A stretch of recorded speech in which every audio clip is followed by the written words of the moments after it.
महाराष्ट्र नवनिर्माण सेनेचे अध्यक्ष राज ठाकरे यांचा आज वाढदिवस आहे आणि वाढदिवसानिमित्त विविध उपक्रम जे आहेत ते महाराष्ट्र नवनिर्माण सेनेच्या वतीने हाती घेण्यात आलेले आहेत। काही ठिकाणी वृक्षारोपण, त्याचसोबतच मुंबईतील 36 विधानसभा मतदारसंघामध्ये प्रति लिटर पेट्रोल मागे 5 रुपयांची दुचाकी स्वारांना सवलत जी आहे ते देण्याचा उपक्रम मुंबईमध्ये हाती घेण्यात आलेला आहे आणि अनेक नागरिकांचा चांगला प्रतिसाद जो आहे तो प्रतिसाद मिळत असल्याचं आपल्याला या ठिकाणी पाहायला मिळते। कारण की गेल्या महिनाभरामध्ये जवळपास 5 ते 6 वेळा पेट्रोलच्या किमती ज्या आहेत ते वाढताना आपल्याला पाहायला मिळाले आणि त्यानंतर मनसेकडून दिलासा देण्याचा प्रयत्न होतोय।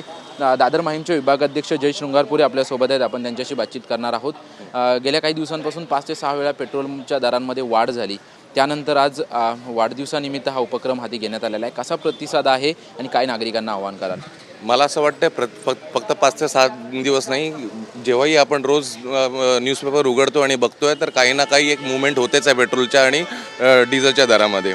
कारण की जागतिकरित्या क्रूड ऑइलचे रेट्स वाढत आहेत, पण ॲट द सेम टाईम आपण ज्या स्थितीमध्ये आहोत, देश ज्या स्थितीमध्ये आहे त्या हिशोबाने ते रेट्स वाढत आहेत। एनिवे, पण आम्ही हा उपक्रम जो आहे तो 36 विधानसभेमध्ये घेतला आहे। 36 विधानसभेमध्ये 36 पेट्रोल पंप आहेत। 36 पेट्रोल पंपच्या हिशोबाने जेवढी बायकर्स इकडे येत आहेत त्या बायकर्सना आम्ही 5 रुपये कमी दरामध्ये पेट्रोल देतो आहे आणि आमच्या साहेबांचा वाढदिवस जो आहे तसा साजरा करतो आहे। मोठ्या प्रमाणात टीका होत असताना असं म्हटलं जात होतं की ज्यावेळेस भाववाढ झाली त्यावेळेस असं इतर देशांच्या तुलना केली जाते की इतर देशांमध्ये याच्यापेक्षा महाग पेट्रोल विकलं जातं आहे। मोदीजी असल्यामुळेच केवळ आपण देशामध्ये स्वस्त इतक्या कमी दरामध्ये तरी पेट्रोल विकतो, अशी भाजपकडून वारंवार प्रचार देखील केला जातो। ते कुठले देश आहेत?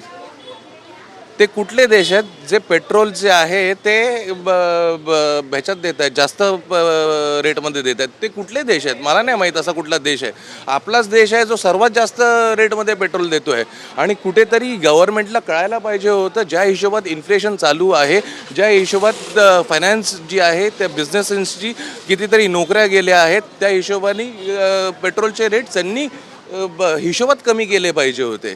कुठेतरी आपल्याला माहिती असेल की 2008मध्ये जेव्हा रिसेशन आलेलं तेव्हा डॉक्टर मनमोहन सिंगनी क्रूड ऑइलचे रेट्स जेव्हा वाढलेले तेव्हा आपल्या इथे नाही वाढलेला पेट्रोलचा रेट, तेव्हा सगळं मॅनेज केलेलं, फायनान्स बरोबर मॅनेज होतो जर तुम्हाला करायचं असतो। पण कुठेतरी इच्छाशक्ती असली पाहिजे, ती इच्छाशक्ती गव्हर्नमेंटमध्ये नाही आहे आणि ती इच्छाशक्ती कुठे ना कुठे ऑपोजिशनमध्ये म्हणून आम्ही इथे हे दर्शवली आहे त्यांच्यासमोर, लोकांसमोर।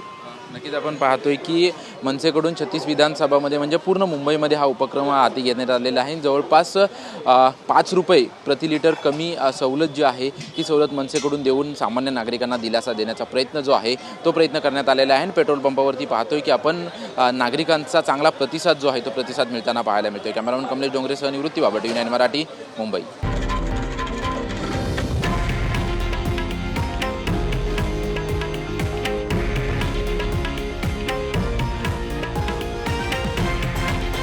हे आहे देशातील नंबर 1 न्यूज नेटवर्क आणि आपण पाहत आहात TV9 मराठी, एकमेव।